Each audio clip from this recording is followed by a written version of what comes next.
Hello everyone, in this video I am going to show you how you can add the audio in CapCut for PC.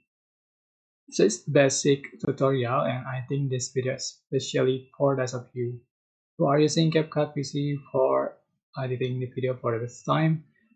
So if you want to add the audio, you can select audio right here, click. You can add music available here to your clip, and you can add a sound effect available here. You can extract audio from your video. Just click import and select your video. So your video has been extracted. So this is MP3 format. Just add the track.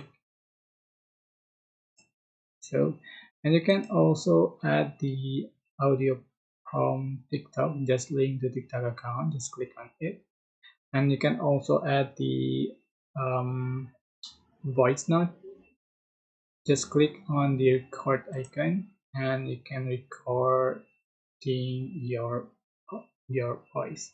Just click on the red button to start recording.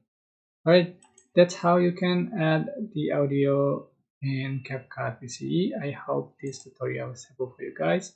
Don't forget to like, comment, share, and also subscribe. If you have any question, please type in the comment section down below. Thank you.